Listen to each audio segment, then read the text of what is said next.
So tomorrow is the day where the kanji for 2020 will be announced at Kyoto up on the big fancy stage because the renovations have just been completed.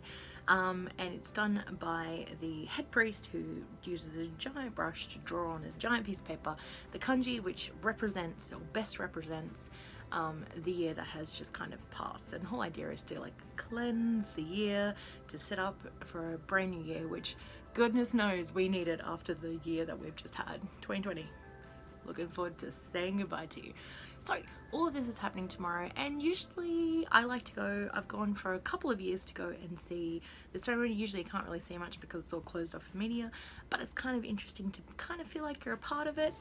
It's fun, I enjoy it. I've also done my own kanji of the year, sort of planning one for, you know, the year moving ahead, also kind of looking back at the year that has just passed. It's kind of like intention setting, which I really like. So I've done that a few years, and I'll probably do it again this year. I don't know, we'll see how that goes. But anyway, launching into it, I thought with this kanji of the year thing happening tomorrow, it might be a little bit fun to talk about or try and make some guesses as to what I think the kanji of the year for 2020 is going to be. Alright, so this has been happening since 1995. Every year it's kind of a kanji that's picked to best overall describe all of what's been happening in like the social, political, economic, world, global, all these kind of, you know, situations and, you know, major themes that have been running throughout the year.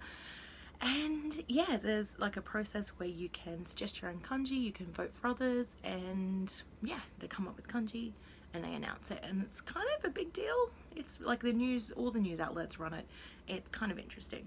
So I thought it'd be fun to guess. So I've got a couple of ideas, and yeah, I'm curious to see what you guys think as well, because you know, it's a bit of fun, really, isn't it? Alright, so I want to put this caveat that I'm still learning kanji. I am bound to get things wrong. I am human. If I do, please let me know in the comment section below. That is how we learn. But yeah, just I do make mistakes. I try not to, but I do make mistakes, so just keep that in mind. Alright, so my kanji. So there's actually a couple that have been repeated. Like I think kin has been done for about 3 separate years, because usually the Olympic years. So on that kind of way of thinking, I was thinking maybe we might have a repeat of a kanji. And the one that I thought maybe has a bit of a chance is the kanji for change.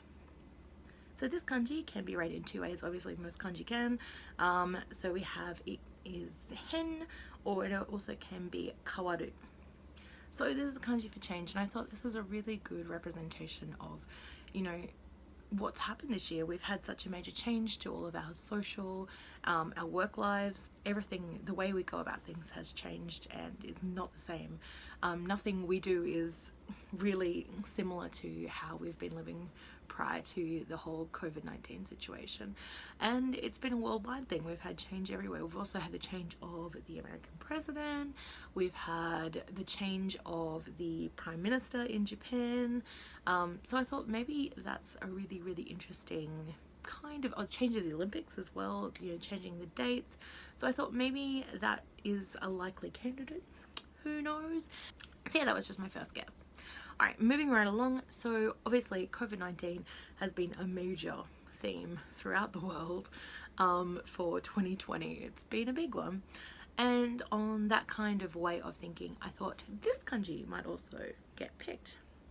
So this kanji is for health. It also can be used for strength and also persistence. And because of that little combination, because I know it's like it's a nice little 3-pronged, you know, relevancy attack on this year. Very much so. That's the reason I kind of thought maybe it might be a good contender for the 2020 kanji. So you can read this one as ken, as in kenko, for like health. So I thought health, obviously it goes without saying that health has been a major theme of this year. We've had a lot of issues with, you know, the hospitals and the healthcare system, as well as COVID, enough said. And then just, yeah, I just thought this would be really applicable. Also they're having the, you know, strength and persistence, because strength, everybody's been trying to stay strong mentally and physically, and, you know, financially, financial health as well. All of these things kind of go into that. And persistence, because we've had to show persistence with, you know, making sacrifices in our personal lives as well, to kind of serve the greater good. If that sounds very, you know, lofty, I'm sorry, but, you know, we've been having to make choices, like whether that's staying inside or wearing a mask, or, you know, not doing the things that we do. So that was kind of like the pistons, and we're kind of having to, we've been doing this for a long time. Japan has been wearing masks pretty much since January last year. That's almost 12 months. So yeah, that's kind of why I think that might be one of the kanji. Alright, for my last option, or suggestion I guess, was the kanji, this one, for Mitsu. So this one can represent a few different things in English, so we can have like dense, thick, or crowded. I mean, goes without saying, spread of COVID, yeah. Also close and intimate, as in like relationships and things like that. And also it can represent like minute and fine and careful, and all those things are kind of related.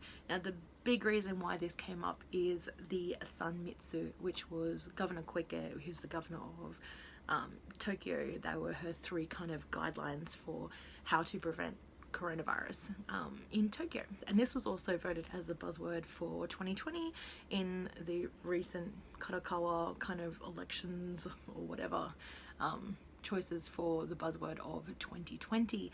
So for that reason I thought maybe it's in for a bit of a chance. Kind of interesting. So those are my kind of ideas of maybe what might be chosen tomorrow for the kanji of the year, and yeah, I'm curious to see what actually gets turned up. So until then, see you. Bye.